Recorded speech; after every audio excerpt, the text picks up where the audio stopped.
What's going on, guys? Decoration Dude here, and today I got another video with Zach on his Reaper Souls. Like I said in previous videos, you're gonna be seeing several videos from us on his collection, and maybe later down the road some of mine, and at some point maybe both of ours together.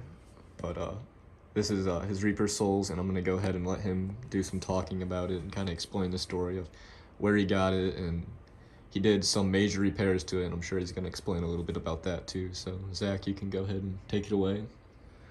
Yeah, so I basically was like scanning Facebook Marketplace one day during the Halloween season, like just trying to get like the new item in the collection, And I see this guy pop up. He was originally like $200, which is what he sold for. And I was talking to the person, and I'm like, okay, is there anything wrong with it? And she's like, it's fully working, which if you buy anything off Facebook Marketplace, that's probably like not true at all. There's definitely something wrong with it.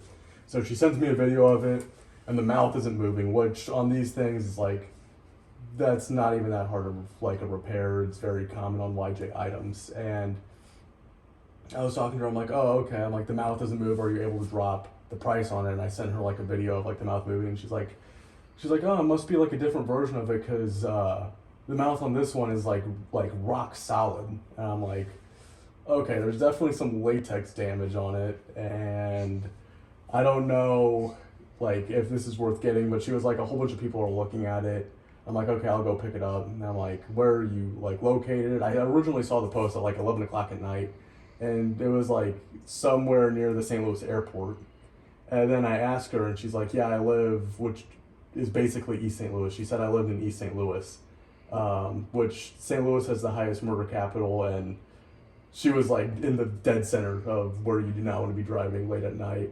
So I had work the next day, so I told her, I'm like, can you meet me really early in the morning at a Deerberg's? And I met up with her, and I originally saw him, and I saw his like skull from their trunk, and it looked like really like pasty and like dusty. And as I was picking up the box, I gave them the money, picked it up the box, was putting it in my trunk, and they're like, "Yeah, we moved here from Arizona not that long ago." So I just realized that this is like the most, or probably one of the most destroyed latex animatronics there probably is, which is kind of weird. Like the latex on this is like extremely brittle, but for some reason he has all of his like forming and everything. And the only thing that was like wrong with it basically is like all the destroyed latex, and there was a split gear in the mouth.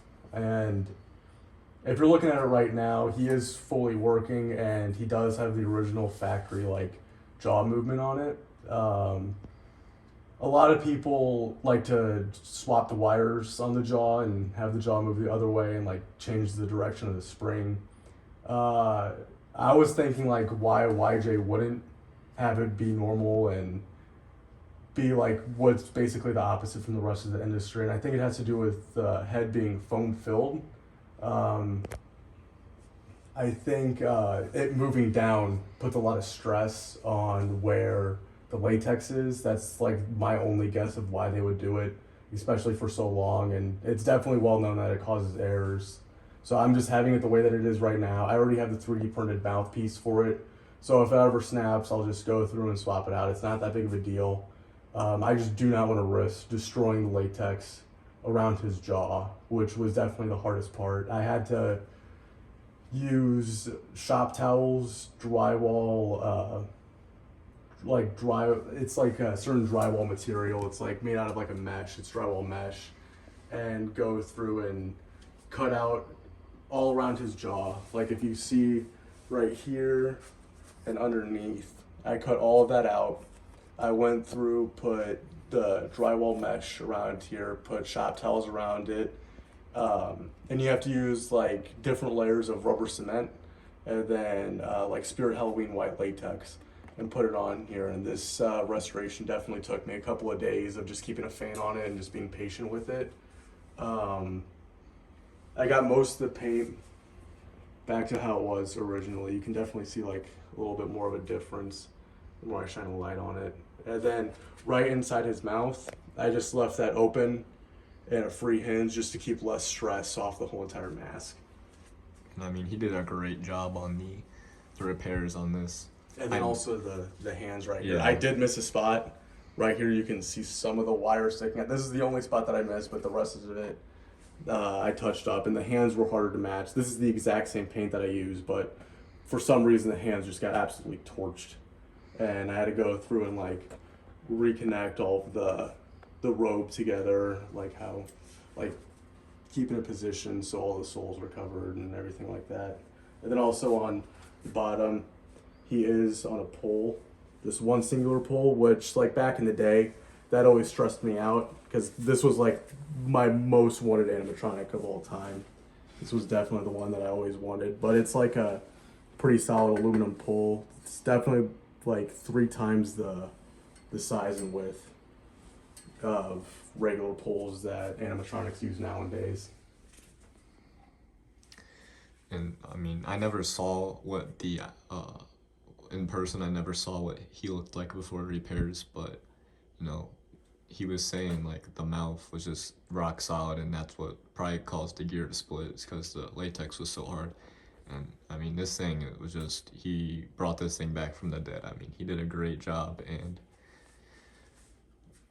it's I mean, myself personally, I would have never known that where this thing came from. I mean, it looks, in my eyes, it looks perfect, but I'm sure some people out there would find something, you'd be like, oh yeah, I can tell it's been repaired, but in my eyes, it looks perfect. Yeah, and I feel like there's a lot of basic knowledge on this thing. I feel like most people know that there's the 2017 prototype that was supposed to come out. Morbid Mansion, I believe, has it. And I think that's his name. And 2009, sold online. Everybody knows basically everything about this. So I'll activate it. May the demons of the underworld have mercy on your soul.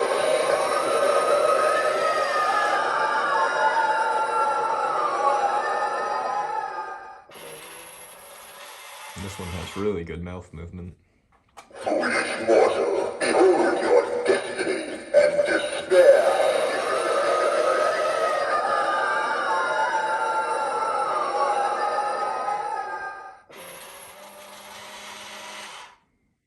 If you think the dead rest in peace, think again.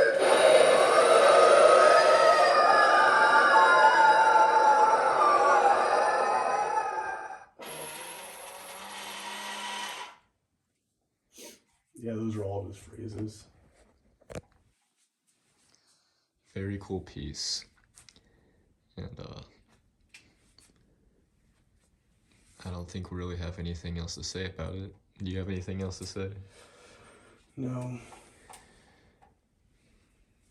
There's one last look at the face. Amazing repairs by Zach, and I'm sure if someone else, like he said, there was a lot of people after this, I'm sure if it ended up in the hands of someone else, it would have never found its way into this condition. So it's a good thing that Zach got a hold of it. But yeah, I'm gonna go ahead and end the video there, and thanks for watching.